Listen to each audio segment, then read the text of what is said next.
shorty looking mad fly. Had me captivated when she walked by. I'm serious, she had me feeling this tingle, son. Stimulated conversation after mingling. Honey was jingling and stretched jeans looking clean. Appearance would enhance any scene, know what I mean? Feel me, really. I know it sounds silly, but looking at her was like puffing on a fat fillet. Relaxing, she had this natural attraction. She started laughing when she saw my reaction. Oh my, passed the name and number to the cell. Asked for mine, I said it's Otis, last name is Bell. Also known as the O, the B, the 3, the A, the S, the T. It's me, obese, do you get high?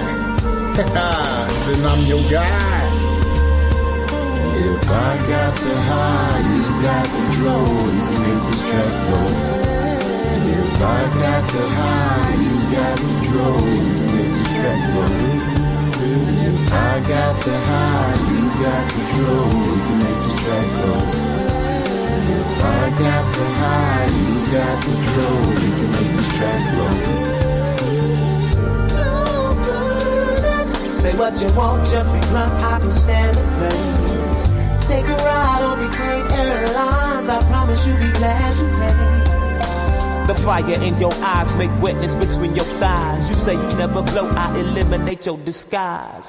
Underneath your green exterior, I gaze. Exploration of your brain leaves me in a purple haze.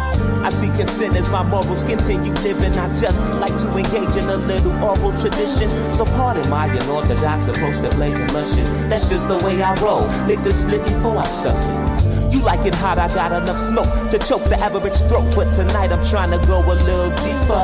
Loving the feel of your lips, taking drags off this gas, just puff and never pass. I'm your high value reaper. If I got the high, you got control, you can make this track go.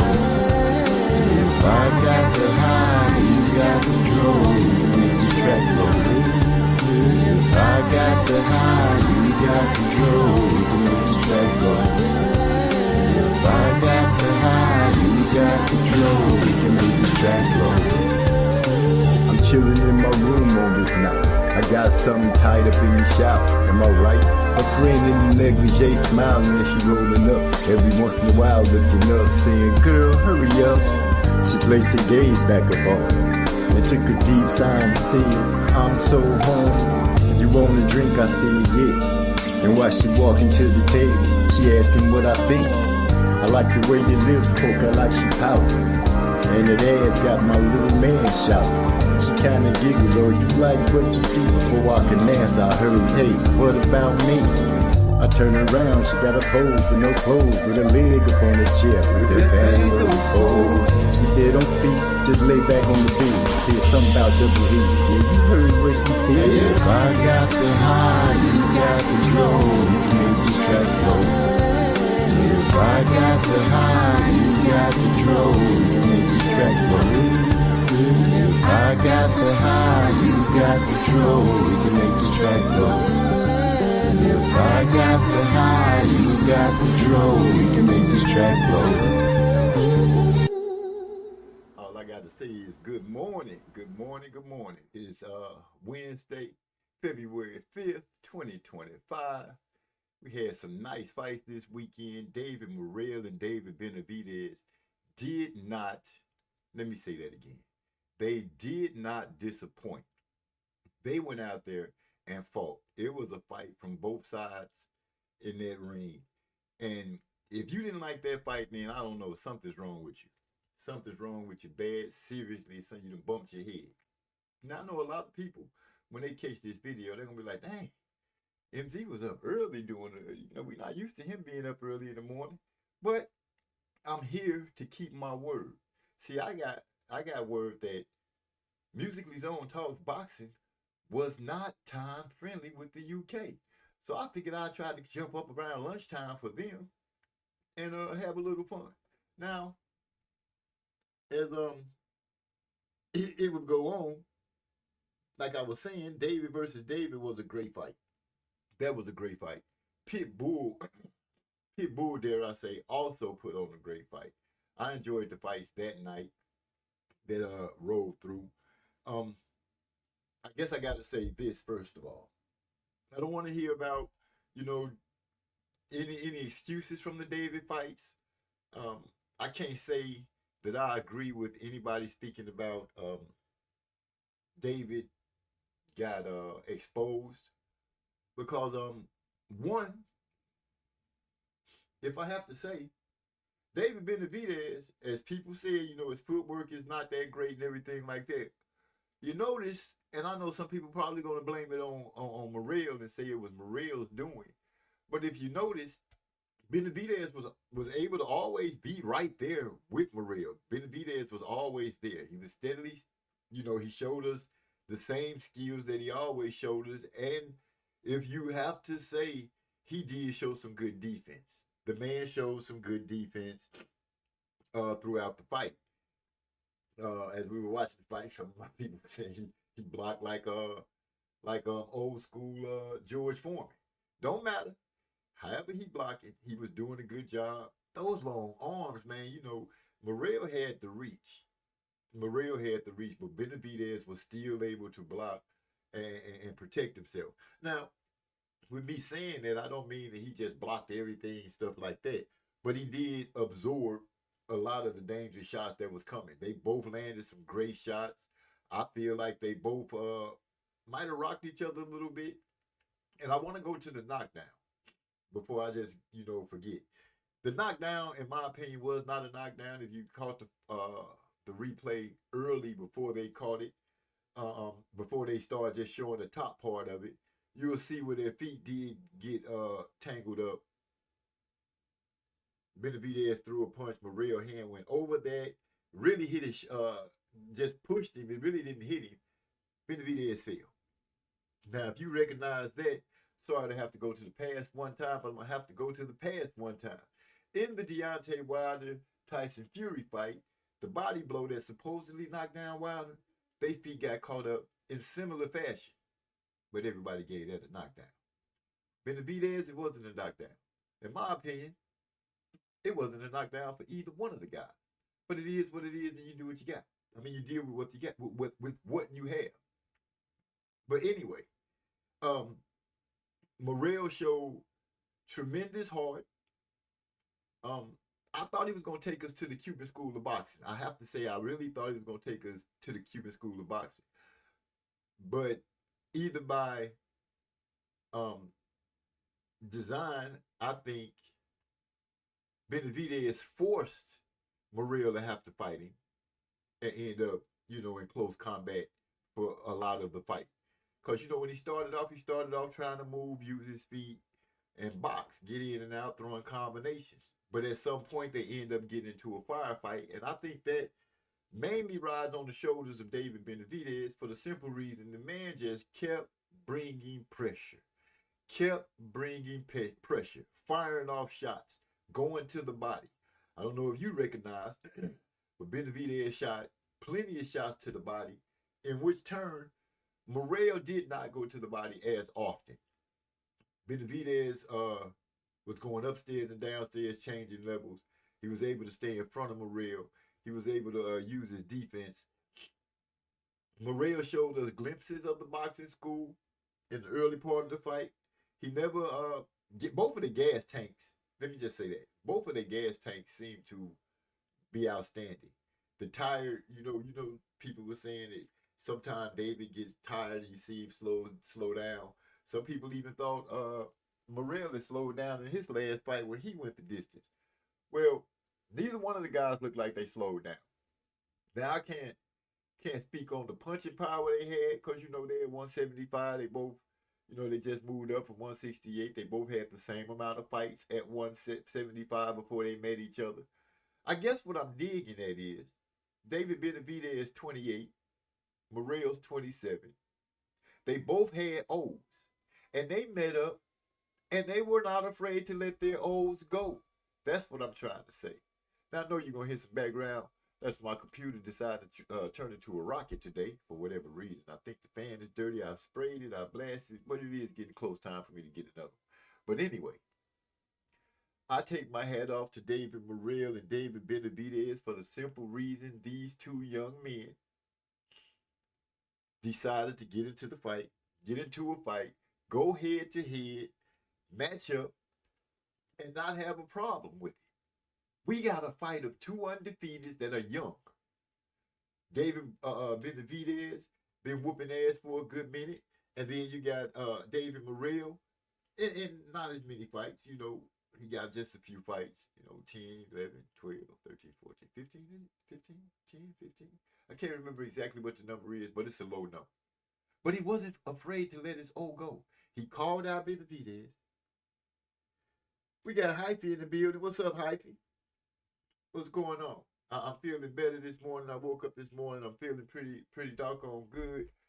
And I'm keeping my word. You know, I got word that Musically Zone Talks Boxing was not time friendly for the UK. So I figured I'd get up and try to get them, you know, get some fun over there for them around lunchtime. So here I am. As I was saying, I'm talking about the Benavidez and Morrell fight. Pitbull showed me some things that I feel now that I've seen Pitbull fight a second time, fight again at 140. He reminds me of a pint-sized Canelo. The way he throws his punches and digs in with his hooks and everything. I was looking at Canelo hit the heavy bag, and he twerks and turns his body into his punches the same way.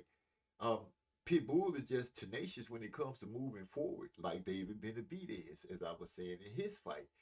These guys just kept pushing the pressure, kept bringing the pressure, just dialed it up, it seemed like, at one point. I got nothing but great respect for both of the Davids in their fights, because they proved to the world, one, that two undefeated fighters that can come together. One fighter that has the moniker of being the monster. The other youngster is talking about how he's going to take that moniker away. Just good bravado throughout the build-up of the fight. And I love the fact that after the fight got so far, well, I think it was like the 8th round, maybe 8 or 9, could be earlier, where David Benavidez and Morrell tapped gloves as they were on their way back to the corner, which let me know, one, that they had earned each other's respect. They went out there, got in the ring. Excuse me. They went out there, got in the ring, started dropping bombs. I mean, they were detonating bombs from the start of the fight. And for them to tap gloves at the toward the end of the fight, like I think, like I said, 8 around 9, it let me know that they had earned each other's respect. And after the fight, you know, I was touched to see them hug, talk to each other, have a conversation. That let me know right there that some respect had been earned. Now, I do appreciate what David Morrell said when he was like, I want a rematch. I do want a rematch. But I don't want to wait 2 or 3 years. I'm not going to do that. You know, I'm going to keep on pushing and doing what I need to do so, you know, he can get back at the highest point of his standings. Because right now, you got to give it to him. Just coming in, being a pro not too long, and getting a fight like this, you got to respect it. You know, you got to respect it. He went out there, he shot his shot. This time, it just wasn't for him to come out on top. Benavidez won. And, I know what I want to say. Today is, you know, get it off your chest. If you come in, you got something you want to say, I'm going to throw a link up where y'all can hit it. And you guys, I'll give you a minute to come in and get it off your chest. I ain't going to hold you back. You got something to say about Morrell, Benavidez, Pitbull? Oh, man. When you talk about it, I see I'm going to have to. Give me a second. We're going to do this way. We're going to turn the page. But as we do turn the page, get this out the way. I got to ask, were you not entertained with the Claressa Shields card? I want to know what you guys think about the Claressa Shields card, because that was a good card too. Reyes, Olivia, Reyes, he had a good fight. Olivia was looking pretty decent. Those fights was okay, but the Pitbull fight was the one that really garnered my attention. And of course, David and David really garnered my attention in their fights. But the very next day, the very next day, we got another card. Now, I know a lot of people give Claressa Shields the blues. They feel like she talked too much, she's a loudmouth, brash, whatever. Whatever you want to say, let me go find it. Whatever you want to say about Claressa, you know, you're going to say it. Haters are going to say what they want to say. Some people are going to say they're not hating, they just pointing out some facts. But here's some facts that you should be pointing out about this young lady. She's fierce. She has 2 gold medals. You know, no matter how many times I say it, she said, all the other fans say it, it's true. She's the only Olympian in the United States boxing to do that. Man or woman. She is now undisputed in 3 different weight classes, am I correct? 3 different weight classes. She won a belt. Now I know it's nice to say, oh, this man won his championship at this age. Well, let's go ahead and give it to Claressa. She did it at a younger age than any of the champions prior that are male. She's bringing eyes to the sport. She's bringing them her way. You know, you've heard some people say that they wish that she would work with some certain people. But, you know, she's blazing her own trail. She's making her own mark. And in the end, I guess she can turn around and say, no man can take any credit for all the work that she's done. Now, her and Danielle Perkins, I'm going to speak about later. But I want to talk about Lozado and Moran. I don't know if you guys saw that fight, but that was a fight between 2 young ladies. The weight class is slipping my mind. But man, first of all, Lozado was just too much. She was just too much for Moran. Moran was too small. Too slow. Too old. You know, when it came down to looking at those 2 fighting, you can clearly see the difference in the skills, the sharpness, everything. You know, Lozado pulled off a unanimous decision because she just simply outclassed Moran. You know, she was too fast with her hands. She was too fast on her feet. She was getting in and out, shooting off 3-punch combinations. And this was her pro debut. You know what I'm saying? They picked the perfect opponent for her. Whoever set that up for her, they picked the perfect opponent for her to go out there and really show something. And she showed, you know, when I was seeing it before I knew it was her pro debut, I thought she was a seasoned vet that was going to start causing some problems. But, you know, that was her pro debut. And it was a damn good showing. A damn good showing. Once again, because I know some people going to be coming in, they're going to be wondering what that is. It's my computer's fan. It's just having a mind of his own tonight. Just having a mind of his own. With that being said, let me see if I don't want things to get on your nerves. So I'm going to roll something out because I figure I'm going to do it this way. It's early in the morning. I'm going to hit you guys with Professional by the track time. It'll be out this month. A lot of the songs that you hear on this channel are out. So with that being said, UK, the rest of y'all. Simple and sunshine, you wearing the tip in it. If that's it, wash your abs again. On a chef of my head, let up, yeah, eat it. So much chef on me, if you don't see it, eat it. Itty face, booty fat, eat my vegetables. Itty cake, but a tag, I'm professional. Take a splash, always got that drip fit. And it's best in every wish, professional, she never misses.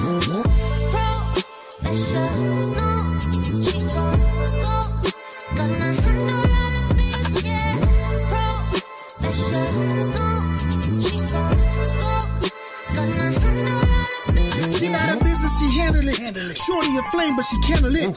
Cutie and slim with a lot of thick. Soft to the touch, but she hard as shit. She got a 9 milli with custom grip. Hollow tip ammo, extended clip.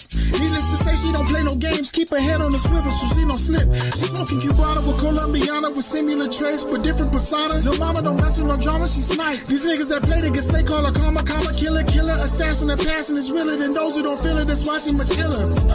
She in a lifestyle, so out with the play, she don't fuck with vanilla. Ice cream, nigga, ice cream. When she use vice grips in the icing.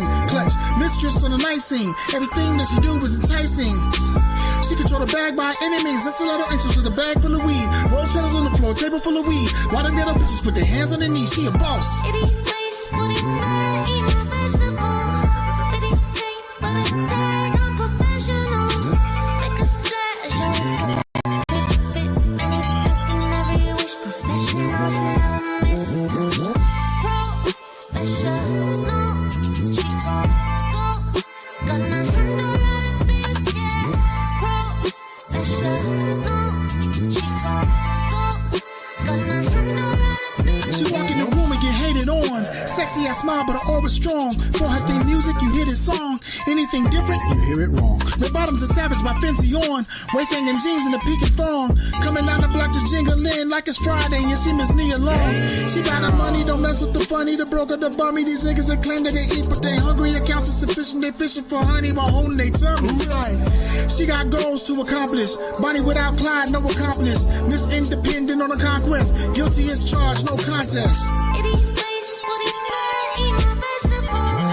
It eat cake, but it tag, I'm professional. Make a splash, always got that drip fit. Manifesting every wish, professional, she never miss. Professional, she gon' go. Gonna handle all the biscuit.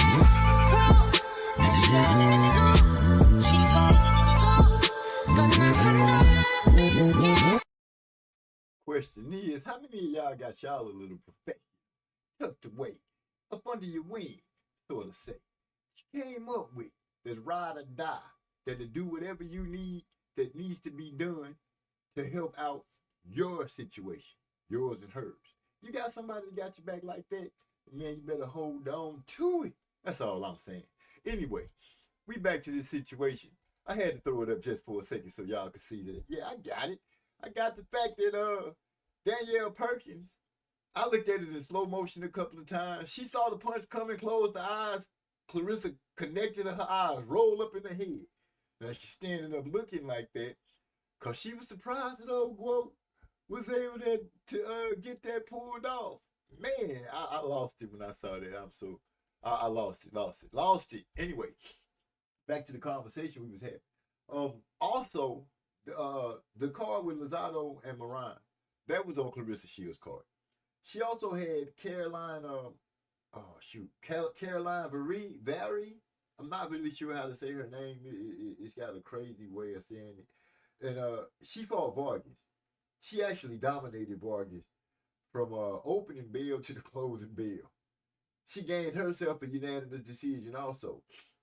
Caroline used her jab.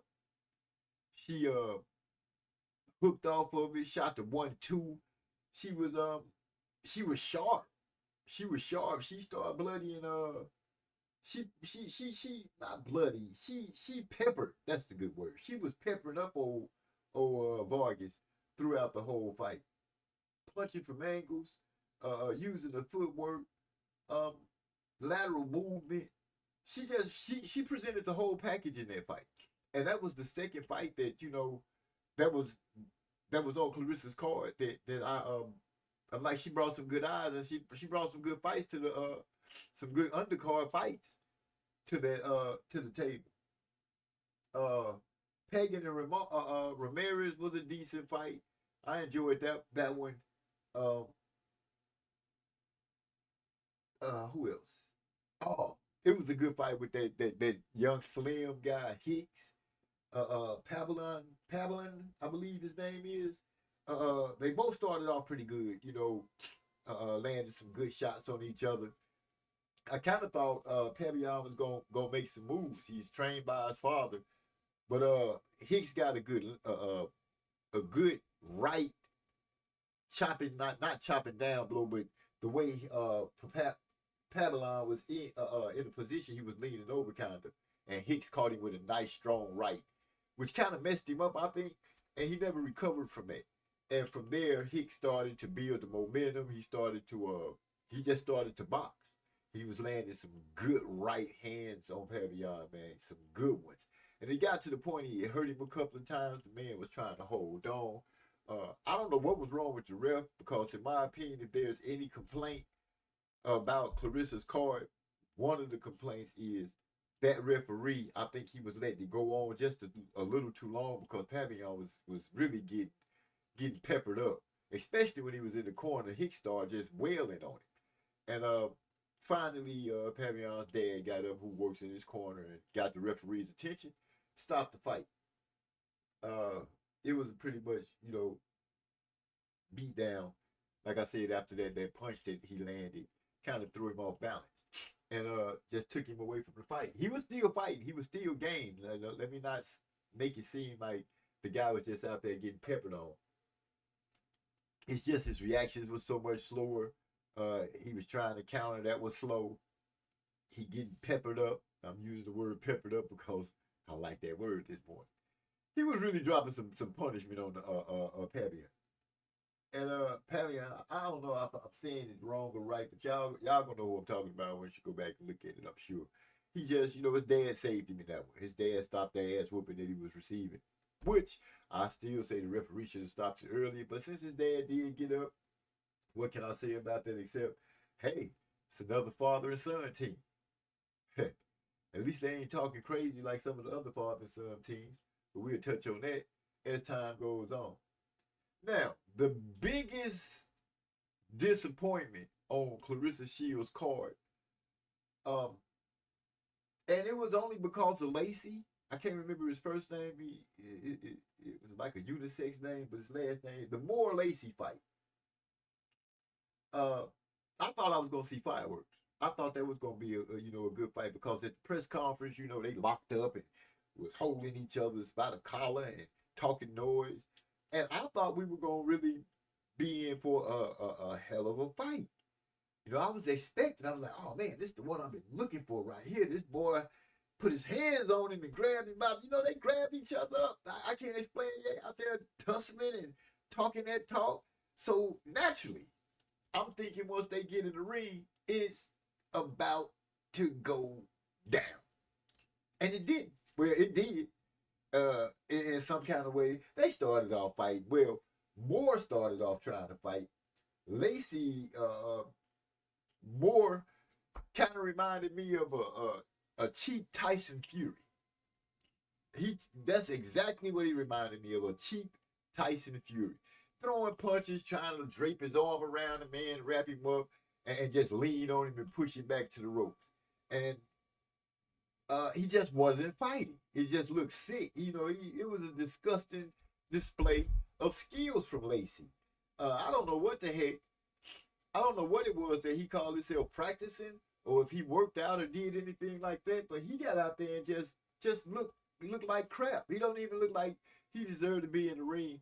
If I was a promoter or had anything to do with promoting and his name came up, if your cousin's name is Lacey, if it's any other fighter named Lacey, in my mind, I automatically think of this guy and be like, hell no, we are not putting him on the card. This dude just went out there and just kept holding, and not just, it wasn't like they was fighting, he was holding, he was reaching out, he was lunging. He, Moore catch him with a good left, sweeping left, or a good right, and he would lunge. He would throw one of his little ugly left hooks or throw a jab. And I think that if he had a fought, it could have been a good fight. But he didn't. He just went out there and stunk up the place. Yeah, I'm complaining. I'm having a fit about it. I'm saying what it is that need to be said. The man went out there and stunk up the place. He, it's almost like he was a implant or something, like he coming in this mud. I'm like, dude, for real? This is the ugliest showing of somebody I've seen, of a fighter I've seen in my life. It was crazy. It's the second time. Wait, let me think. Did they count when Bernard Hopkins went out the ring? Did they count when but he got knocked out the ring. There's a difference. But this is the first time that I can remember.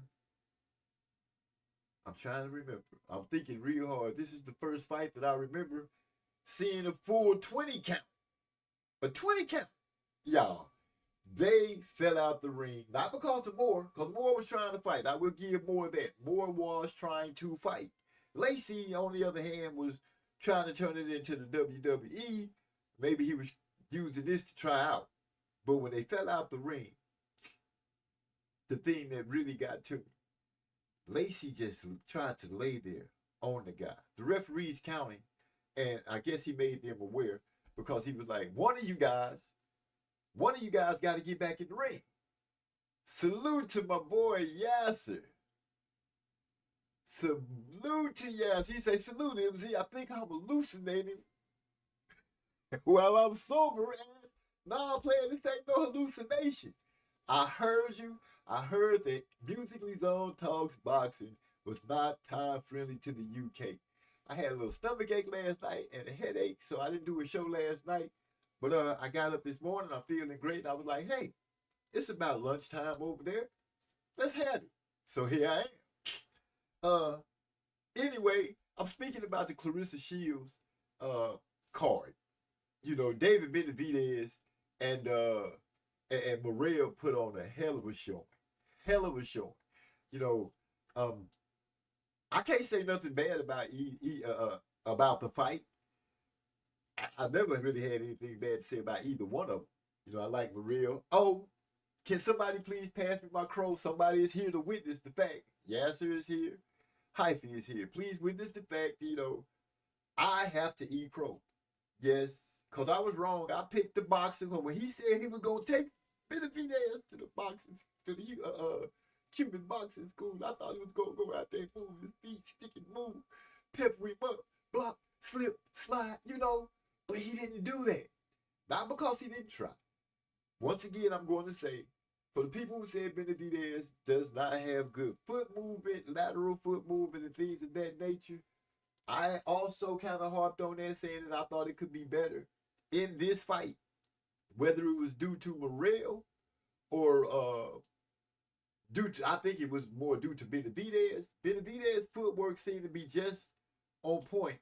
He was able to stay wherever he needed to stay to keep pressuring Morrell. I watched the highlights to the Shields card. Nearly put Perkins out in the last round. Oh man. You know what? Since she said she nearly put Perkins out in the last round, let me go ahead and say, ladies and gentlemen, this is what it looked like. Right here. I just had to show. Oh my goodness. That right there is one of the livest knockdowns I have ever seen. We're going to run it one more time. One more time. Up. Because Perkins is like, girl, you ain't really did that. So, that's what she did right there. That's the quote. That's the quote showing that she got a little power. Then one more. Man, that's who I'm talking about. That guy's name is Lacey. He has a, what you call it? He has one of those universal, I just said it, a universal name, a unisex name, where it could be a girl or a boy, his first name is, but his last name is Lacey. He was going against Moore. And yeah, it did remind me of the Ben Whitaker fight. But Ben Whitaker got hurt. You know, people say he faked like he was hurt, but he got hurt. Neither one of them was hurt. Lacey just was laying down. I guess he thought that he would just, okay, I'm going to just stay right here and we'll both get, it'll be a draw. So I don't know what he was thinking. But the dude, yeah, so if you see the whole fight, you will see he'd throw a couple of punches, then he'd wrap up and try to force him to the corner like Tyson Fury would do Wilder, but much more ugly. You know, Tyson Fury at least fought, and this guy Lacey just was out there, you know, like a tub of lard or something. If there was anything to make that card not be a good card, it would be him. It would be the Lacey being Lacey. It would be him. You know, like I said, he fooled me at the press conference. You know, they grabbed each other by the collars and was talking noise and shaking each other. And I thought that, you know, that was the pre-limb of a fantastic squabble. But it didn't turn into a fantastic squabble. It was just ugly. Moore went out there and tried to perform. He went out there to perform for the people to fight, but not Lacey. I don't know. Lacey felt a couple of tight punches, a couple of leaks that had some power to him, made him say, you know what? We're going to go about this a whole nother way. He lost points. You know, the referee took points from him twice in that fight for excessive holding. Moore got some points taken from him I can't remember. I don't know why. I don't know if it was because the referee said he punched a certain way in the clinch or something. I'm going to be apologizing throughout the show. My computer's fan is tripping. And it speeds up real loud sometimes, and I'm sure it gets picked up. So forgive me for that. But yeah, okay, yeah. So he just saw the highlights of that card. Yeah, that was the ugliest. That was the sorriest thing that happened on that card. Other than that, I say it was a good card. The Lozado Mariah fight, Caroline Marie and Vargas fight, the Pagan and Ramirez fight, Hicks and Pavilion. Moore Lacey was the only one that was a disappointment. And I hate that for Clarissa Shields that was on her card. But hey, it is what it is. And we keep moving. I'm here to say I take my hat off to her. You know, I want to give her all the props and everything she deserves, regardless of how you feel, how she talks, what people might say. The thing that she is doing and she's staying consistent at is kicking ass in the ring. She is doing that. She's hunting out competition. Some people try to say, oh, well, she's 42 years old. That 42-year-old lady in Danielle Perkins, since people want to bring up the 42, she was 42 years old with not a lot of people knocking at the door to fight her. Let's get that straight. Second of all, she's a 42 that don't have a lot of mileage on her body. Y'all heard the conversations of them saying there's not a lot of fights at the higher divisions. You know, that's just now starting to take place, and it's still not heavily favored there yet. Danielle Perkins was supposed to fight Hannah Gabriel on more than one occasion, and Hannah Gabriel pulled out of the fight. So Perkins, I watched her fight. I watched her bloody up a girl. I watched her drop a girl. You know, in the 6 fights that she had, 5 of those fights, she was very dominant. And she showed why in this fight against Clarissa, because I saw her still punching the same way that she was putting hands on all those other girls. Difference is the quote Clarissa Shields on a different level. Simple and plain. No matter how you put it, no matter how you want to say it, that girl is on a different level.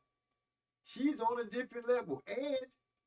And I had to say that 3 times because seeing her at this higher weight class, I do really feel like I agree with her 100% saying that she has a lot more power. It just seems like she's connecting and her punches are making a hell of a lot of difference now. I almost feel bad that she has to go back down in order to keep the competition flowing. 3 times. She is undisputed. She holds undisputed in 3 different weight classes. If it sounds like I'm riding her panty line, yeah, maybe I am because she done did it. You know what I'm saying? I ain't going to be ashamed. Am I riding a bra strap? Yeah, I'm riding a bra strap. I'm giving her flowers right now. I'm saying that this lady is outstanding. She's done it. She showed us that she the truth.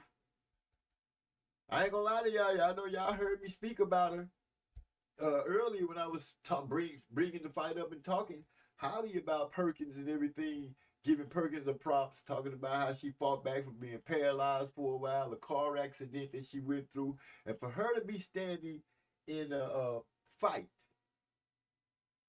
with arguably right now the best. Well, it's no arguably to it. Right now, we're looking at the best women's fighter this generation. You know what I'm saying? I'll say this generation. You know, we still got Ann Wolf that's a, ooh. Even Clarissa, say Ann Wolf seeing shivers down her spine. She didn't use those exact words, but she did say Ann Wolf made her nervous or kind of scared her a little bit. I can't remember which word she used, but she gives Ann Wolf that prop. She also speaks about, I don't know why she took a little dig at Layla, saying that Ann Wolf called out Layla, who never answered the call. I think Clarissa is really trying to get Layla to step on out there and see what it is. I think she found out that she could really hit, and now she's like, oh, I knocked Layla out. Leave Layla alone, please. Leave Layla alone. Let Layla do what she doing. You keep on doing what she doing. But man, y'all see how pretty that damn how she dropped her, the pullback. The pullback, you know what, sweet. She pulled back and came over so sweet, so sweet. And you know you gotta respect it. You gotta respect the quote. She talking that talk. She's definitely an overachiever. I feel you. She is. Danielle Perkins, we all talking about Danielle Perkins, I'm sure. She you know, the ex-basketball player, she was a good basketball player. When I heard her life story, it really touched me. You know, when I heard what she went through, the accident, getting hit by a car. I hope whoever hit her, they, you know, justice was served. I hope it wasn't a drunk or something like that. I hope it was truly an accident. But, you know, when I heard about it, you know, it really moved me. Really, you know, it touched me deeply because I was like, wow, this lady got ran over by a car, fractured skull, messed up her shoulder, and was paralyzed. Oh, wait a minute, from what I'm understanding, Yasser, unless I'm wrong, I think who else has belts in heavyweight now? Because I thought they said that she was gonna be. I'm gonna have to look it up. I don't want to speak on it and say I know she's supposed to be undisputed with 3 weight classes. So it gotta be 54, 68, or 60. Or she got them. That's what I'm thinking. I'm thinking she got them already because they said it. This would make, yeah, because this is the first time the ladies have had an undisputed. That's what they were saying. That was the verbiage of what was going on, is that this is the first time that there's been a undisputed heavyweight champion in the ladies boxing, women's boxing. Wow. You just made me realize she's only 28 years old. I think she's 28. She's 28 years old and has accomplished so much. Has a biopic that's out. She also has another documentary that's out called T-Rex. I didn't even know T-Rex was out, but now, you know, and it to me, for this fight to take place the way it did, because she really needed this win.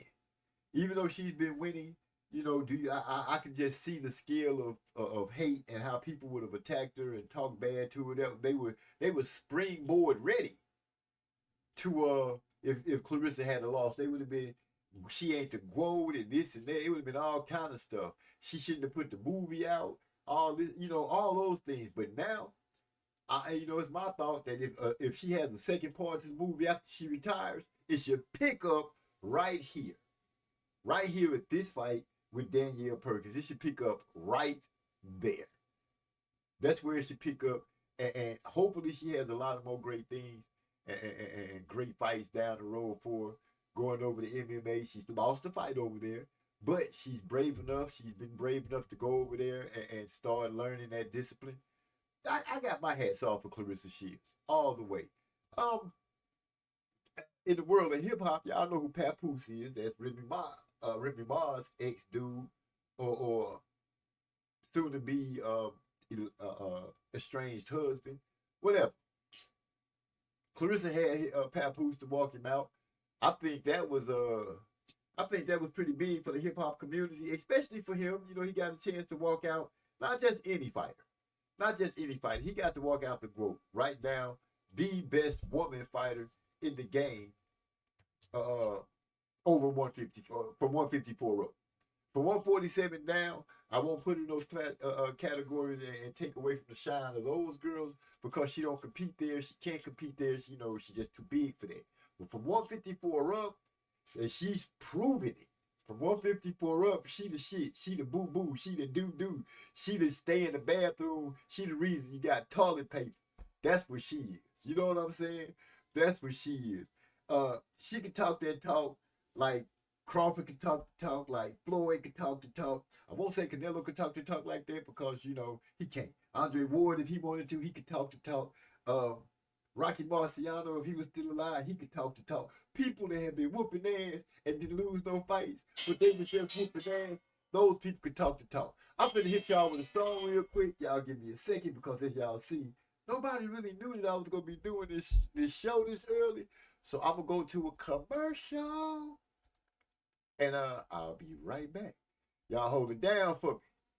Here we go with High Noon.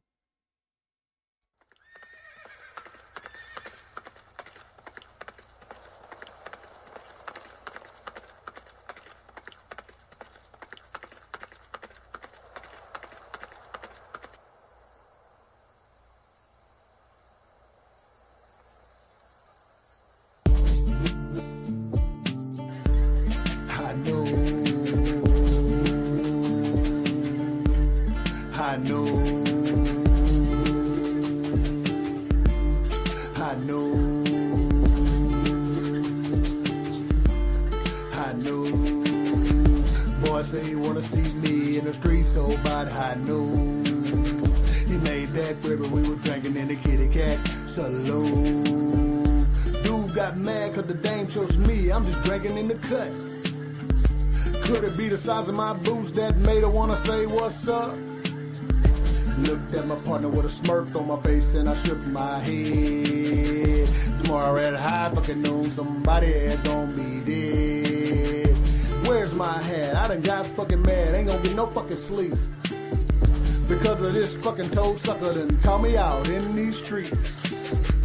Got up early next morning, sent a message to my bros back home. Tell us said, well, first I spit on the ground, and I said, who's stoned? He asked, what's the message? Then I said, I'm sorry, I know I said I'm coming home soon. But I'm gonna be on the run, about to kill a toad sucker at about high noon. High noon. High noon. Playing my guitar, sitting in the back with my head down low. Running long, don't say single to the bar, keep saying some more.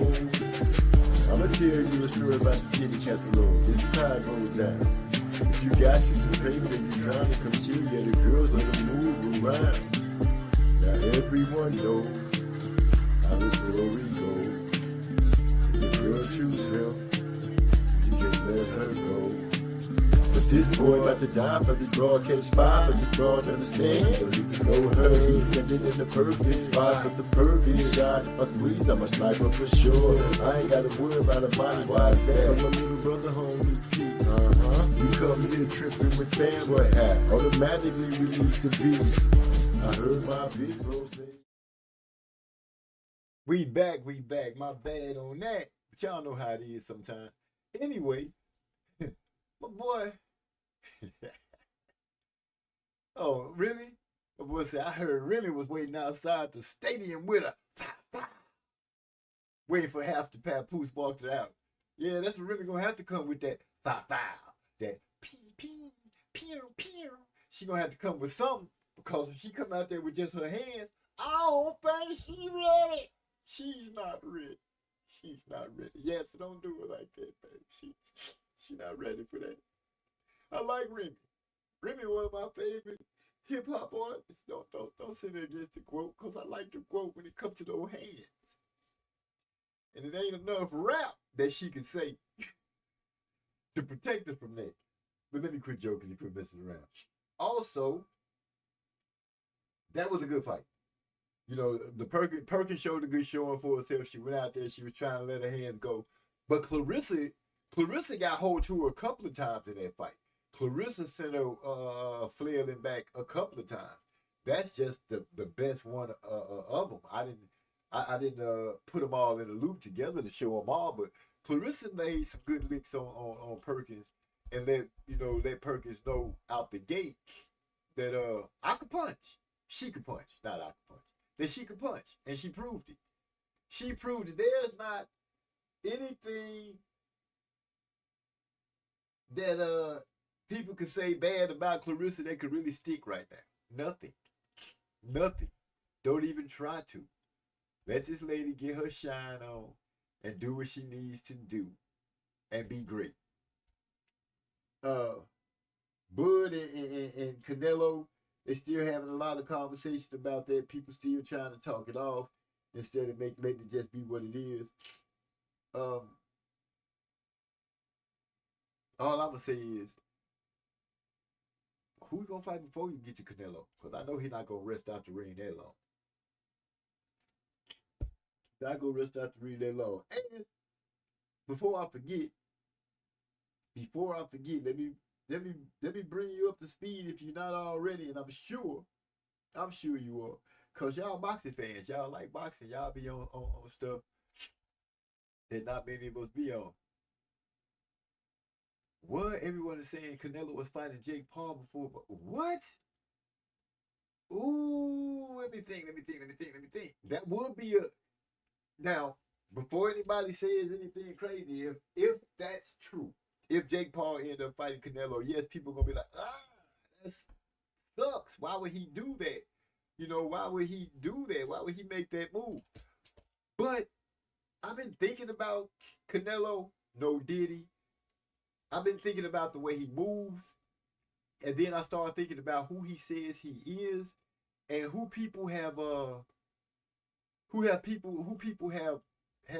said he is. And you know, right now, regardless of what you say, consensus of the talking heads of boxing, the casual fans, he has those. He has his Spanish fans, or his Latino fans, and a lot of them are casual too. All of them, you can't make me believe that every Latino running around here is just so hooked on boxing, because they not. But people are under the impression that Canelo is the man, so he's moving like an entertainer. Remember Floyd used to say, you got to entertain them, you got to do this. You know, you just can't go out there and do this, you got to entertain. You know? Well, I think that's what Canelo's doing. And if it's true that he'll be fighting Jake Paul before he fights Terrence Crawford, that'll be a hell of a money snatch. I mean, a hell of a, just think about the folks that follow Jake Paul saying that he finna put hands on the face of boxing. Canelo, you know, motherfuckers, people know Canelo. I ain't gonna say more, you know, but people know Canelo.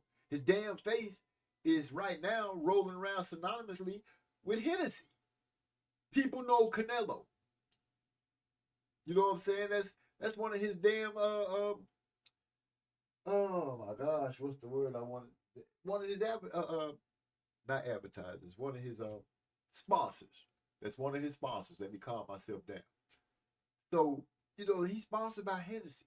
They got big pictures of him all around places with the Hennessy bottles and stuff, with the Hennessy name.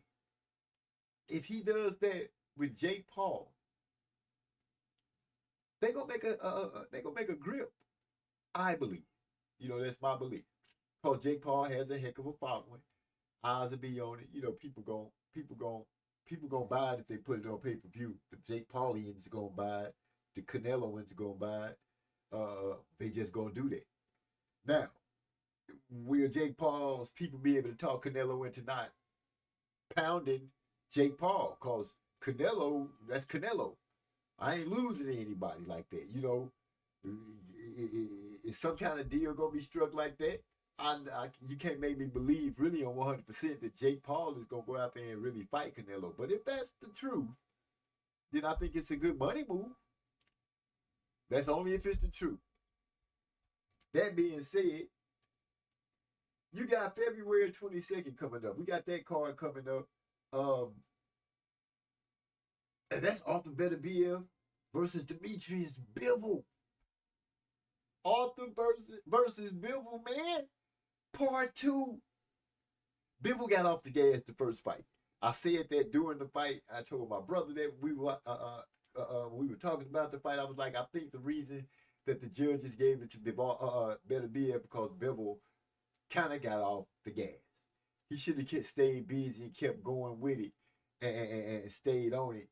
And possibly he could have won that fight.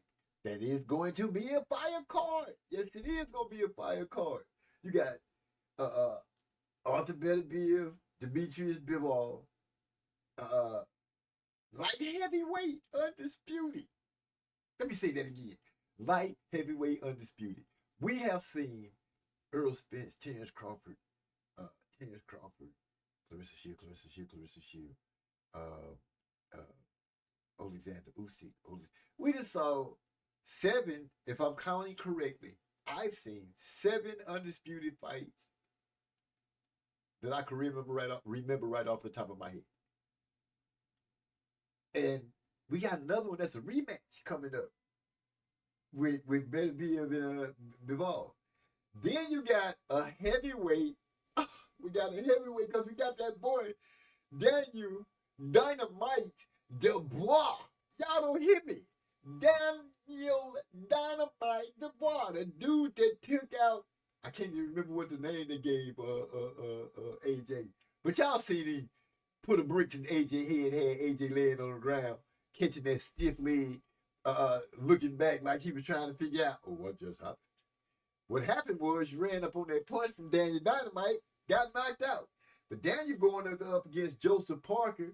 Joseph Parker, who has a win over Deontay Wilder, went out there and was just beating up old Deontay Wilder. Wilder wasn't using, letting his hands go, let that hand go. He just didn't fight. But Parker, that's not Parker's fault. Or maybe it is a little bit of Parker's fault. Maybe Parker went out there and just was a little too busy for Wilder, where Wilder couldn't get himself together and implement the game plan, got a win over him. Then he went out there against Big Zillin Zhang, the Big Bang. Y'all know who I'm talking about, the Big Bang Zillin Zhang. He went out there against Zillin Zhang, got knocked down, I think twice, got up, commencing to whooping on that ass of old Zilly, and took a victory. Now, the hype about this for me is Daniel jumped his ass in the ring when Usyk had just got through beating up on Tyson for the second time. And it said something like, Usyk, I want my revenge. I want my revenge. Where's Frank Warren? Make the fight. He got out there and did all that. Almost had me thinking that, almost made me forget that he was supposed to have been fighting Joseph Parker. Not Joseph Parker didn't take that lightly. I'm sure he didn't take that lightly because how dare you jump your ass in the ring with the undisputed champion and you still got to face me. You know what I'm saying? I'm just saying that's what happened. Y'all saw it like I saw it. We all saw it. Now, I heard his dad did a re-up on that juju. Oh, man, he better have that juju ready. He better have that chin tight. Chin tight. I don't know which one of you guys over there said that it was some voodoo going on, but that's what happened. Oh, man, this baby. So y'all give me a second. I'm going to have to hit y'all with something. I'll be right back to finish talking about Dubois. And damn it, Joseph Parker. Because he had the nerve to make it seem like old Joseph wasn't ready. But give me a hot second, and I'll be right back.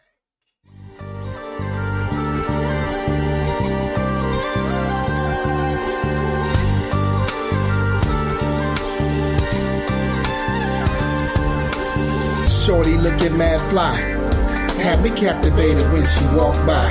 I'm serious, she had me feeling this tingle, son. Stimulated conversation after mingling. Honey was jingling and stretched jeans looking clean.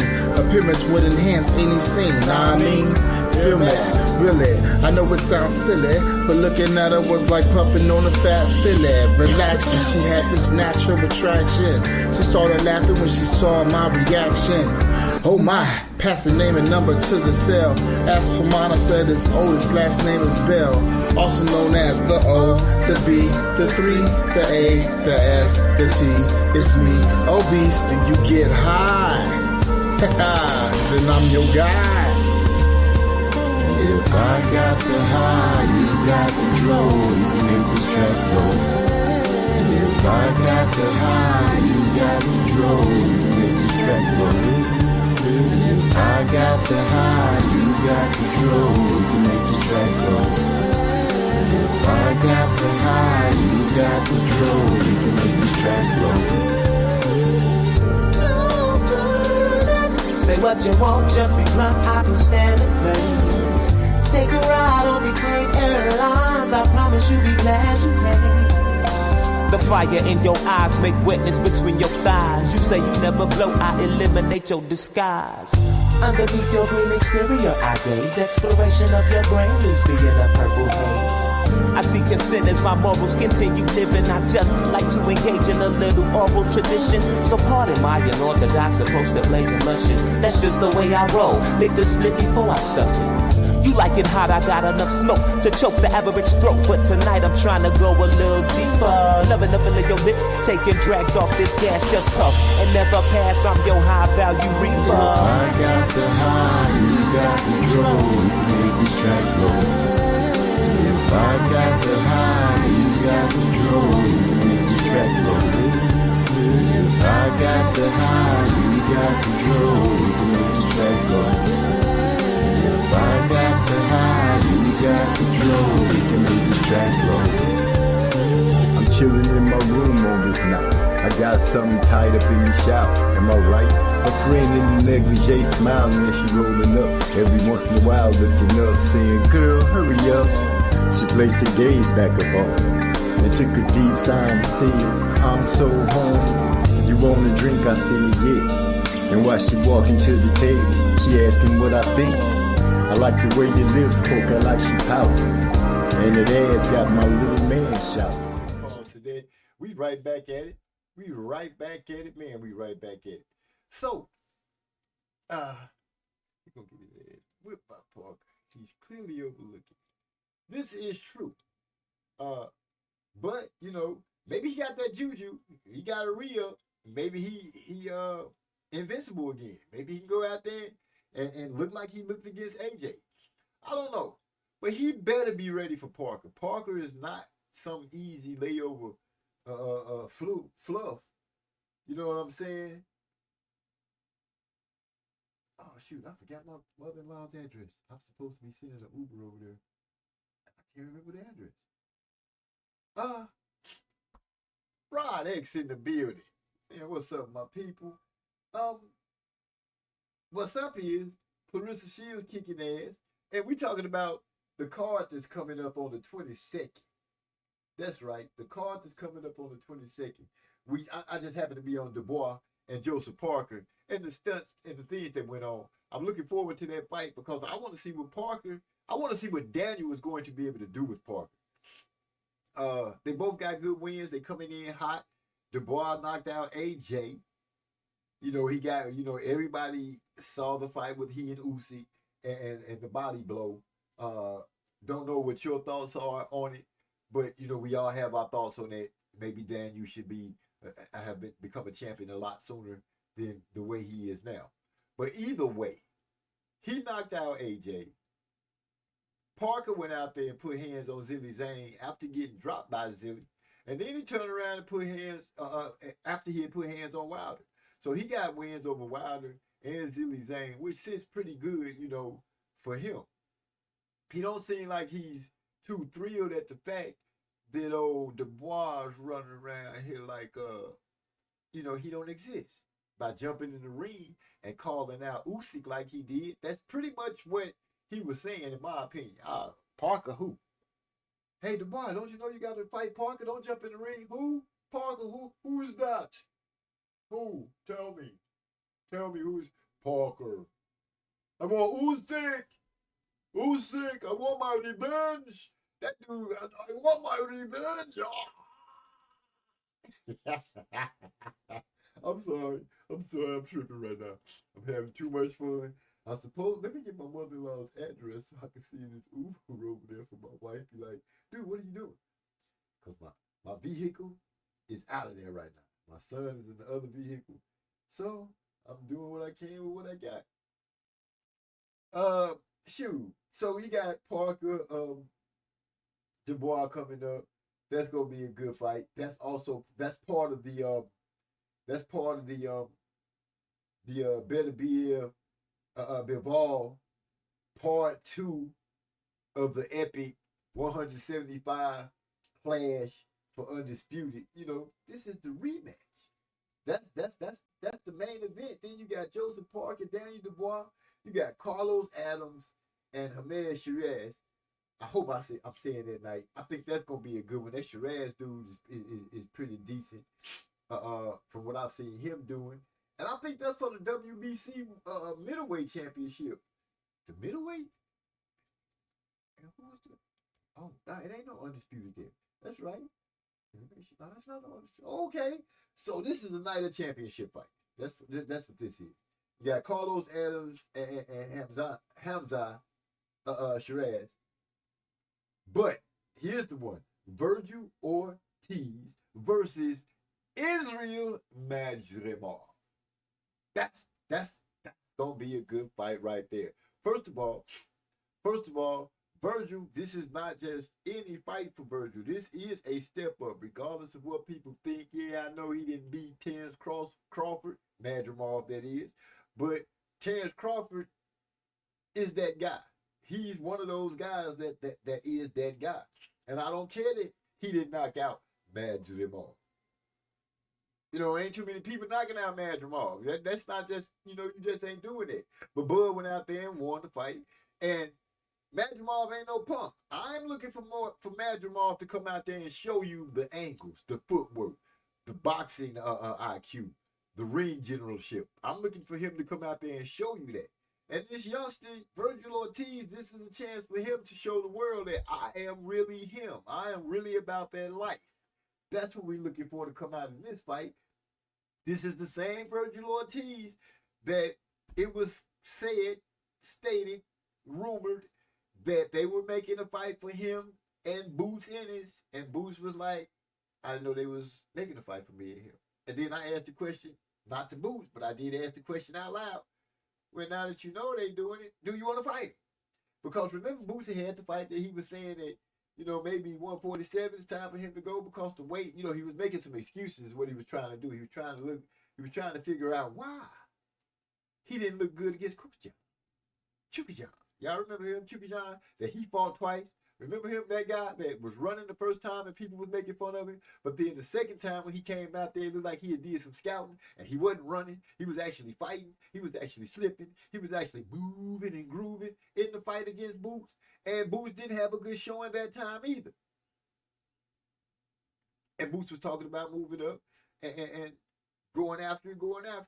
But after the negotiations for him and Ortiz had became public, all of a sudden he didn't want that fight. He gonna stay at 147. So people said, if you stay at 147, Boots, the only thing that's going to make us accept you having the fight, not against Ryan, not against T.O., not against none of those guys. You need to be fighting the champion. And I do believe he's lined up with his sights on Emmaus Stadion. That's who Boots is gonna fight. But Virgil Ortiz and the Madrimov will be scrapping. They will be putting it down on February 22nd. That's also part of the card. Let me count it again. You got Arthur Beterbiev, Bivol. Then you got Dubois Parker. Then you got Adams and Shiraz. Then you got Ortiz Madrimov. All those fights. That's 4 fights. Good fights. Good scraps. People gonna want to see those fights. If you line up to watch the main event, I suggest you line up to watch the undercard. You be missing some good fights on the undercards if you just showing up to watch the main events. I'm talking to the people that are kind of more like casuals because they show up for the main event, maybe the co-main event. Show up when you see names, what I'm screaming out right now, that's it. And drum roll, please. Yes. Let me go ahead and let me clear my throat, clear my voice. I gotta get something to drink. Give me a second because I gotta finish this card and letting you guys know I'm not going nowhere. Let me go ahead and bring it out right now. The next name that's gonna be on the next name that I want to scream out. Y'all know Shakur Stevenson? Yeah, Shakur.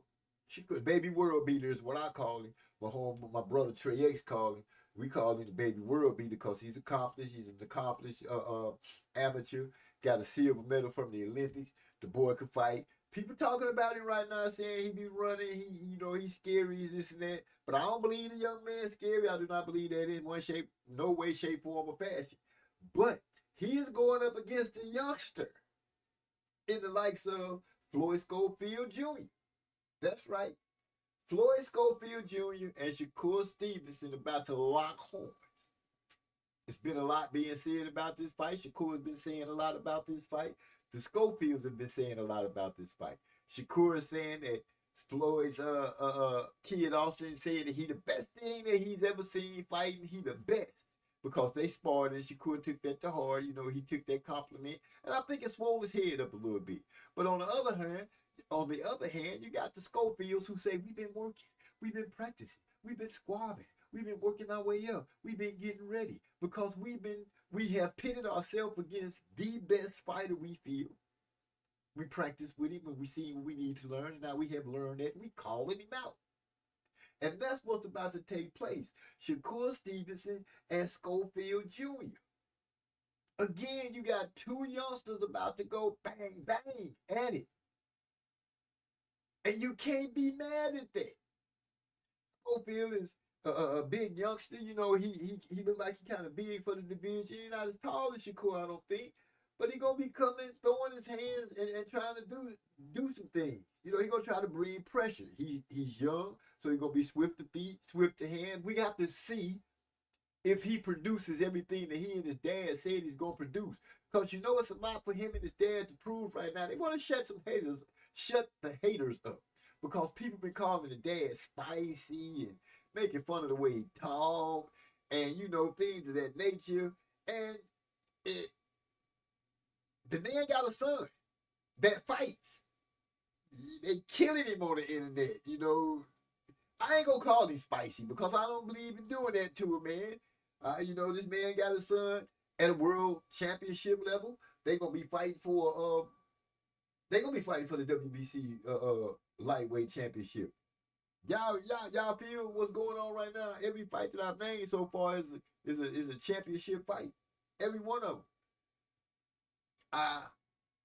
Shakur Stevenson, he giving a youngster a chance to come on and get it. He says levels to this. People been talking about the fact that they seen videos of Shakur Stevenson working out with Terence Crawford, working out with Floyd Mayweather, just pulling out all the stops. Okay. What's wrong with that? If the man trying to sharpen his tools and be ready, that's what you need to do. Some people trying to say, oh, it's just Floyd Schofield, though. If Floyd wasn't no threat, why you got to go through all that? You sound like an idiot if you're saying that you shouldn't sharpen your skills when you get ready to go to war. Napoleon Armstrong in the building. Salute to you, my brother. What's going on with you? Glad to see you making it through. But anyway, for those that are saying that, come on, man, y'all need to stop. Y'all really need to stop. You know what I'm saying? Y'all, man, appreciate that, Napoleon Armstrong. For real, hit the freaking like button. Y'all don't ever hit me ass that. But we finna start marching. Anyway, so Shakur calling out, he calling on the big guns. He digging into his phone book, calling up those who know the game. Those who know the game. Floyd, Terence, you know, those names like that. When you say those names and you say he over there working with him, what comes in your mind? Oh man, he really getting serious. He biting down. He ready to roll. He getting at it. So when you hear that, you know, you automatically think Shakur getting ready. Now you say, what he getting ready for? Floyd Schofield. I haven't heard not one person since this fight has has come to our attention. Not one person have I heard say that Floyd Schofield is not going to be a threat. I don't remember hearing one person say that. So because no one has been saying that Floyd is not going to be a threat, let that be your mindset when they go into the ring. And if it turns out into a good ass fight where Shakur have to show that he really like that, where he shows some stuff out of his toolbox, make sure that you give Floyd Schofield, if he win or lose, make sure you give him his credit for going out there and pushing and not being a laydown. You know what I'm saying? You got to, like Morrell. Morrell went out there and he pushed Benavidez. He pushed Benavidez. Benavidez pushed back. Benavidez pushed back and kept pushing back. Made Morrell start giving ground. It was a beautiful fight. And I'm looking for that to take place with Shakur and Schofield. Because there's been a lot of talk about it. Whole bunch of talk. We just got to see what's going to happen with it. Then you also got Zilly Zane, the same guy that I was telling y'all that Joseph Parker got knocked down twice by, but Parker had that in it. And he went on and fought and got it together and pulled off the win. So you got Zane going against Cabiel. You got to be expecting some detonations in that fight. Somebody probably get knocked out. Maybe not. You know, they big boys, any one punch could happen. Every fight that I thought was going to be a knockout didn't happen. Then the fight that I did think might be a knockout. Wait, I'm saying it wrong. Every fight that I thought would be a knockout didn't happen.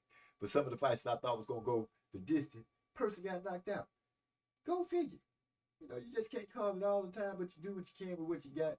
And I'm thinking that Cabiel and did I say Boise?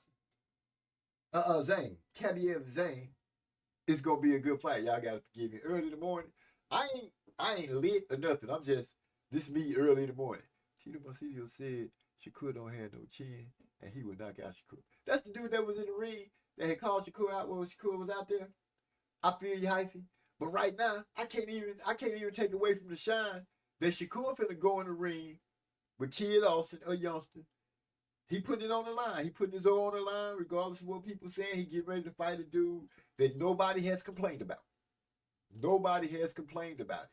So that's, you know, we got to give what it is and say, hey, he finna go out there and fight a good fight against somebody. What is Mama's address? I'm going to have to go dog one more time so I can get my mother-in-law's address so I can get my wife sent home. She over there taking care of my mother-in-law. Let me see. Yeah, the knockout, we gonna keep it on Shakur and Kid Austin right now, because Kid Austin deserves his props getting himself into this fight. And like I said, if he loses and he puts up a hell of a fight, don't come out later and be like, oh, he wasn't ready or he sucked or this and that. No, I don't want to hear none of that, because nobody's not saying that he's not a good fight for Shakur now. I haven't really heard anybody saying that they thought Shakur was going to run away with this fight, to be honest. I haven't seen one video saying that Shakur was going to dominate or anything like that. It's just been talked about, but hit at, not really talked about. It's going to be a toolbox, IQ, defensive fair. I don't think Floyd has the wrinkles to figure out either yet. His ticket is power, but he has to land it. Easier said than done. That is true. That is true. If he could make himself look as good as Morrell against Benavidez, then that statement right there, Napoleon, in my opinion, would fit perfectly for what happened with Morrell and Benavidez. I'm thinking. So it being an IQ defensive affair, you would have to lean, in my opinion, heavily towards Shakur, who is the decorated amateur, and he's been boxing at the pros for a good minute, and he's faced some good competition coming up with Top Rank. People have what they got to say about it, but the fact is, what you just put, if it becomes a defensive IQ-ish affair where IQ is making the mark, I'm plotting where I'm going to hit, trying to set traps and things like that, great. But if power is also a part of this, does he have the power to make Shakur wither? Like you said, it's going to take more than just a little bit. He's going to have to at least land on Shakur. And in my opinion, something in the Schofield's mind from that sparring has sparked a way of thinking for them. And I think that's some of the catalyst for them going after this fight so hard and so bad. I think they felt or saw something in the sparring match that they had with Shakur back in whenever, that's been their driving point. And I think they feel like they're at that point where they can overtake it. Is it too soon? We'll find out on the February 22nd. If it was too soon, did you make your move too fast? Do you still need some seasoning? But I don't care, because I'm glad they're going to have the fight. I am glad. Totally different fight, OG. Floyd be looking to land 75 punches, in my opinion.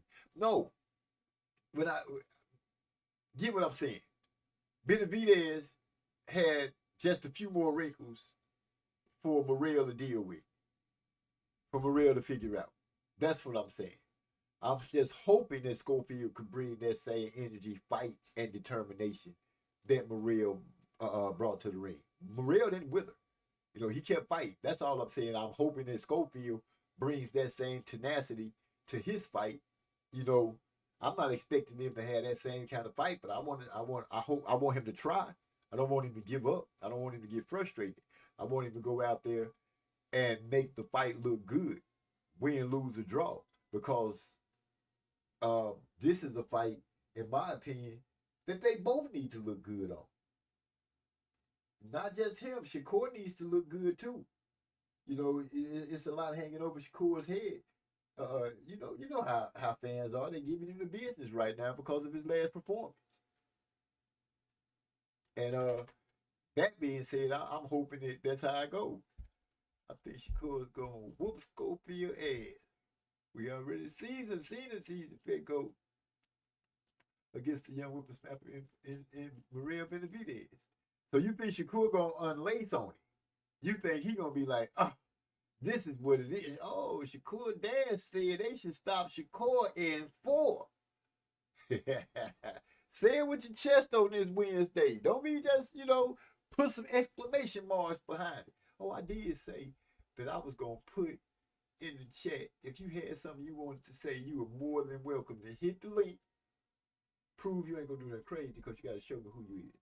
Then I'm going to let you go ahead and fire off for about a minute about any of the fights and the fighters and what you feel. Don't be scared. Be brave. You know what I'm saying? Go ahead. Put the link in there.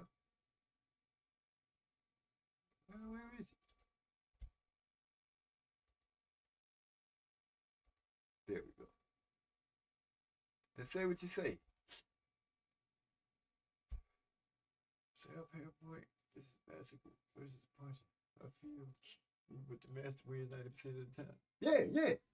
The master class boxer usually does win. I'm not taking from that. I just want that man to come out there and put out a good effort.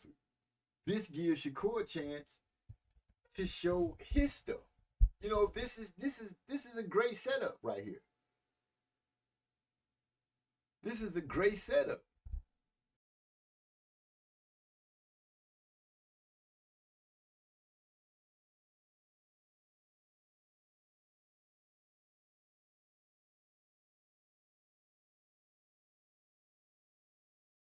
Y'all know I'm tripping. I kicked myself out the studio, but I'm back.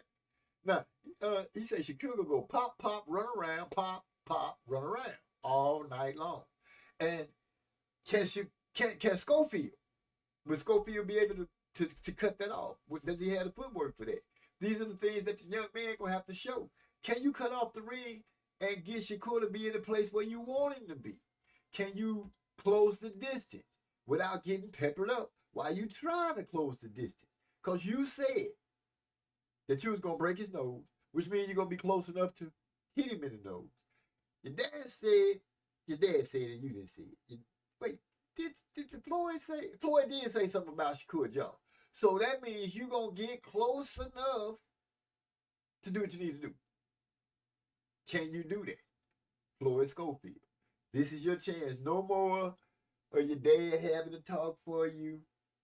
Y'all got a couple of more days. He can squeeze in a few more conversations, give people a little more ammo to talk crazy. We just saw you and Shakur and your dad on what's the name of the thing? Twitter. No, it's X. On X and having no Instagram. Whatever y'all was on, y'all was arguing and going through all that. Well, now it's time. It's time for it to go down. It's time for it to go down. Either Shakur gonna go out there and look good and whoop ass where people say, okay, he's fighting again, or he not. But it's gonna depend on both guys. It's gonna depend on Floyd to bring exactly what he said he was gonna have. He said Shakur just has to win. Look good second. True, you know, that's his moniker. I just need to win. I ain't got to look good for y'all long as I win. But at the same time, you know, you don't want to be losing fan base and getting put in front of the people, headlining and stuff like that. Sometimes looking good does play a part. So he do need to look good a little bit. I'm thinking he got to look good a little bit, trying to please fans, get your CTE. I feel you on that too. But when you got skills, and you know how to use them, and you know how not to get hit, I'm not asking you to go out there and get into a bash fest. I'm not asking him to do that. I'm asking him to go out there, put hands on somebody, laterally move, step back, pull counter, move around. You know, I'm asking him to be the masterclass boxer that I believe he is. I believe he's a master boxer. I don't argue with him to get in there or argue with people for him to get in there and pound people out. That's not what I'm looking for. He could pepper them up and put some good licks on them and get them out of there through his boxing skills. Great. And that's what I want from him. Schofield is the power, and he's coming in trying to break a jaw and break a nose and all that. Great. That's the perfect setup for Shakur to do what he needs to do.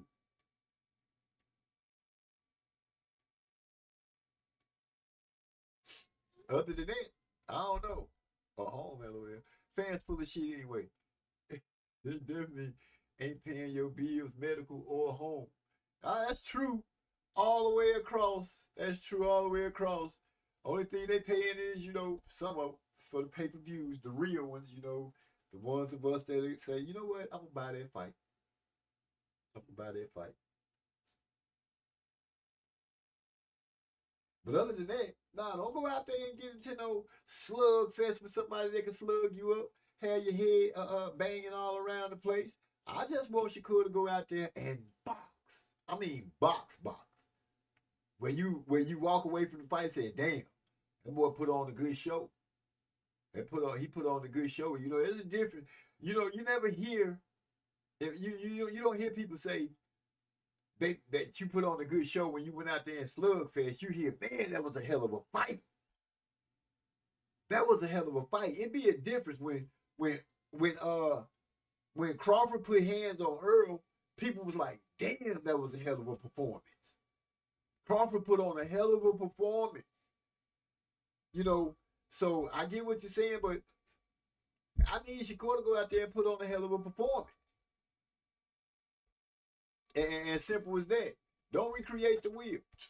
Shakur needs to stick with what he good at. We seen Brother Haney trying to be something he wasn't, and it didn't work out for him. Lucky or unlucky, for him, Ryan was on PEDs. Whew, man, that's just worded perfectly.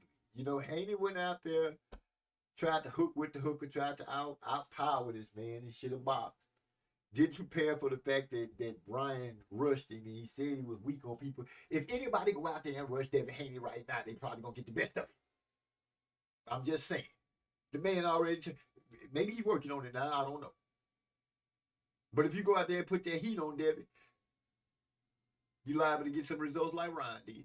I'm just saying, I ain't saying to be no expert or nothing like that, but I heard the man say that Ryan surprised him by jumping on him in the fight. And in my opinion, he didn't correct it. Went out there and got his ass tore off the bone. Good point, Yasser. Good point. Say what Floyd needs to do. Where we gonna be throwing it up there?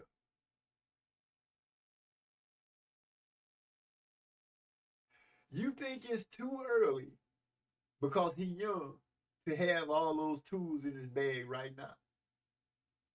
Woo. Would I be stepping out of line if I said that Cromell Moulton is showing that he has tools in his bag that older fighters, you know, he has tools in his bags that a youngster wouldn't have. He's a hell of a counterpuncher with both hands, and at the time that he shoots him off and things like that, things that he does, I feel like he had good wrinkles. I won't take away from old Floyd and say he hasn't been working. Like I said, I believe that it was something in the sparring that took place with him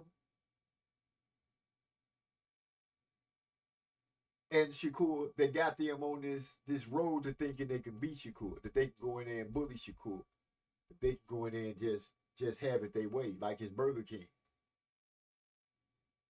But I don't think I've never thought that Shakur would go in a fight with anybody and just let them dominate him. You know, him winning the way he won his last fight, I didn't complain about that. I'm going about, you know, it's entertainment. I got to give you something. And the fans were, you know, most people were complaining you didn't look good, but he won. I've always been satisfied with, you know, the person won. Not if they cheated or something like that. But, you know, you don't have to look good for me. You don't have to look good to win. Look good enough so it's obvious that you won. But you ain't got to go out there and please people and take no extra punches or to please me. I like the fact that I see somebody, that I see a fighter slip, duck, make you witness, he drop a few on you and then get out the way. Cormier needs more patience, and if he has defense, he needs to use it. It works for now. Yeah, he's going to get better as time goes. He's going to grow into those. He's going to grow into that. I'm positive he's going to grow into that. The patient part, yeah, he do need to be patient.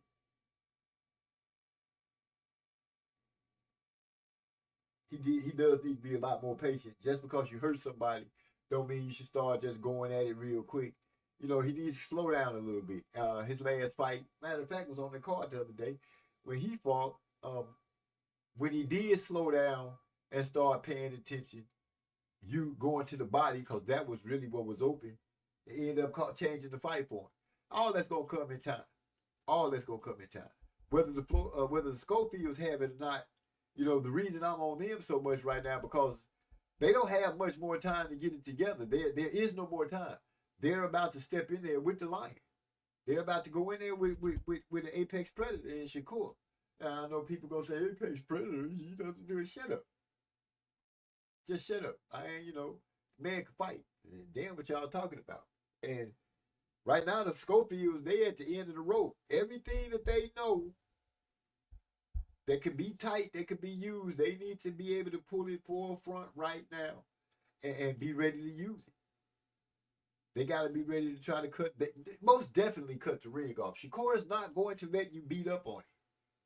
You're going to have to figure that part out. Hopefully you guys have been working on it, trying to get it together to figure it out. Nextly, you're going to have to be able to outthink the man. If he starts shooting you feints and different things like that and countering off of you, what are you prepared to do? How will you deal with it? These are my questions that's going to have to be answered. What's another fight? Because I want to make sure I get all the fights out there. I say Zilly Zane. Oh, Joshua Buatsi, Callum Smith. That rounds off the card. I went from top to bottom, but that rounds off the card. Buatsi and Smith. That night, 1, 2, 3, 4, 5, 6, 7 good profile fights, high profile fights, exciting fights, fights from fighters that can fight, not just by name, but by skill as well. Heart, determination. These are some good fights lined up. Good expectations.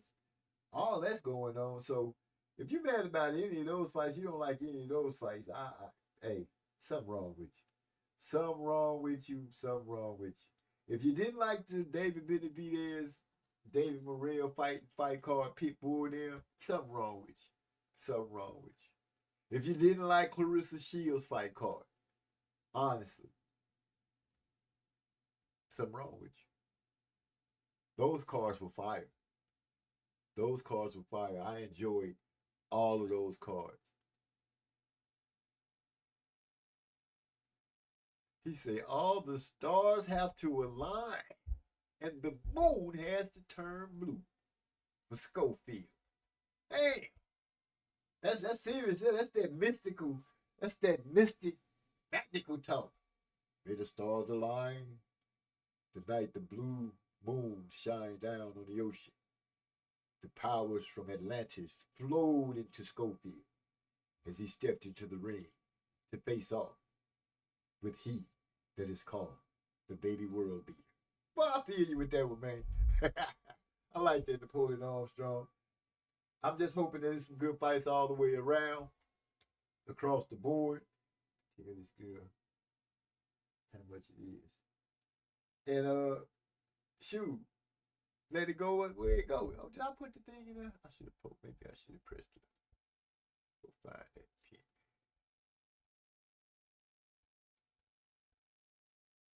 So, y'all give me y'all feelings on the fights that y'all seen, man. Which fights stuck out the most to you? Which fights did you enjoy the most over this weekend through the David Benavidez? Oh, I do want to say, in my opinion, seeing the way Pitbull went on and handled his business with Rayo in that fight, I think it more puts concrete to my thought that Pitbull would have been a harder fight for Ryan Garcia, much harder fight for Ryan Garcia than Rolly Romero. I think they shine down on Ryan with that one. But, you know, we'll see. We'll see what happens. But y'all let me know what fights, you know, really hit y'all the best.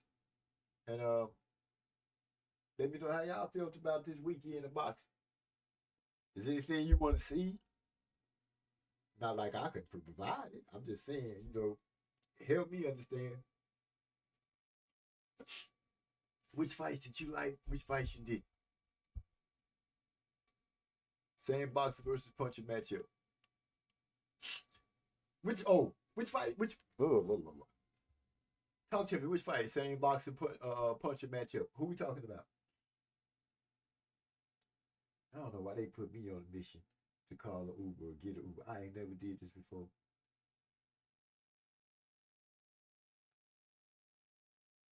Why I keep disappearing? Let me see. It's 7:27. Oh, that's not bad.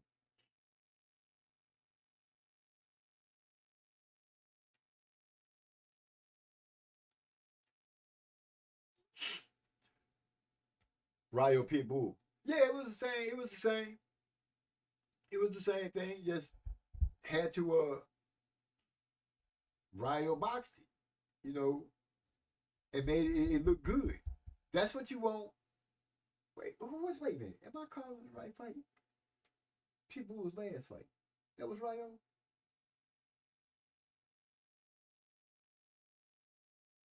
That is the same matchup against so you saying that's the same matchup against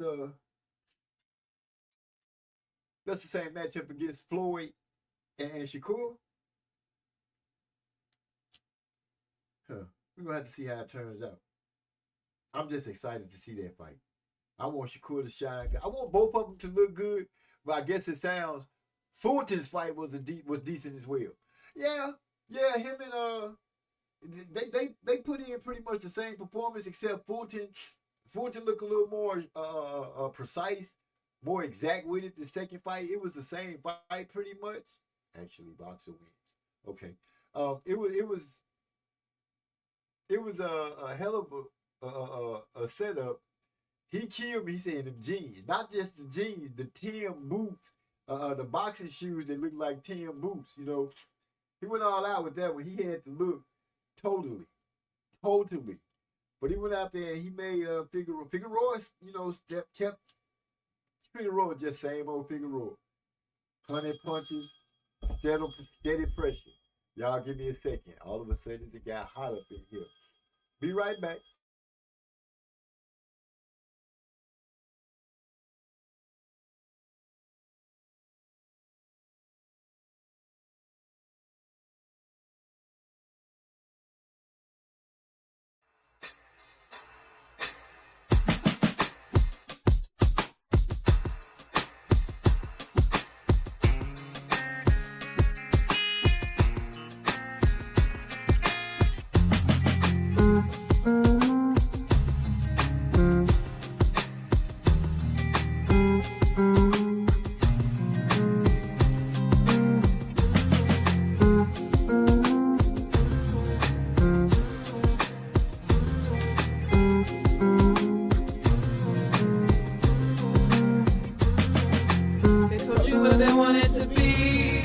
had a bright future you could see, a career and a family, until their life got cut short.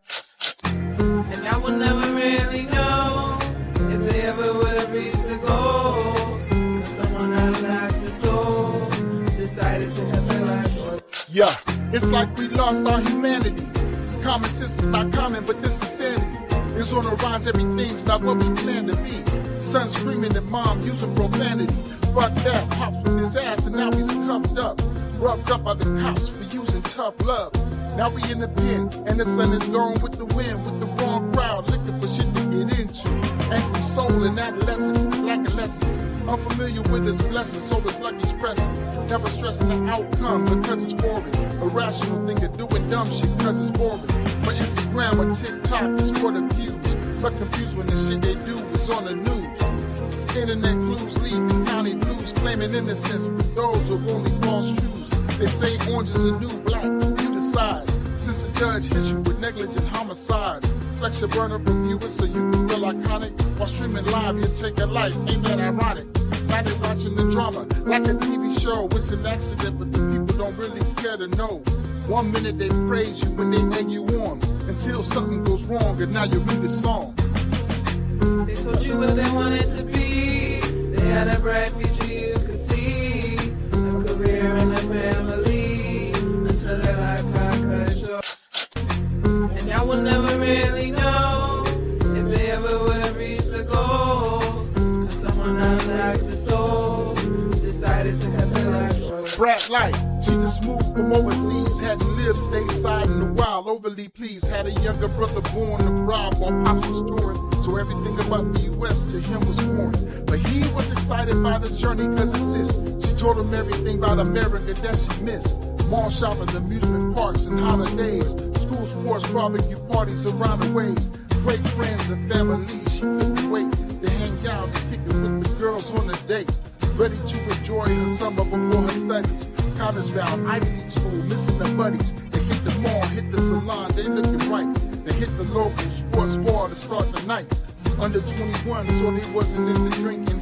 Karaoke night, they was there to do some singing. Place back, a bunch of people were round the way. Some friends and some people she met today. Small crowd flexing on live, you know the type. Flashing money, throwing out shots, they getting hype. All of a sudden, the crowd scatters, looking for some cover because their lives matter. When everything settles and the cops come through the door, they learn she was caught with a stray dead on the floor. Damn. They told you what they wanted to be, they had a bright future you could see, a career and a family, until their life got cut short. And I will never really know if they ever would have reached the goals, cause someone out of their soul decided to cut their life short.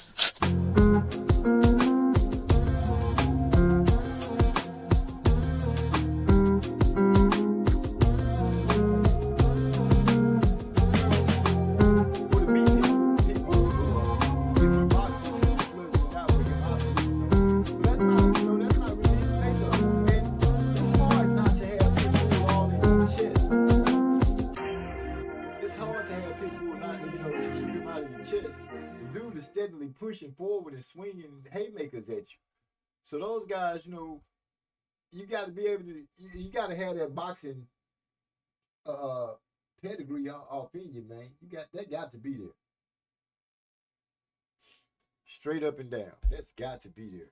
I got to do this. You got to give an ID picture. Ladies and gentlemen, my early morning is just too busy. I got too much going on. So I'm gonna have to call this, cut this live short. But I appreciate you guys coming through and ride with me for the brief time that we were able to get here.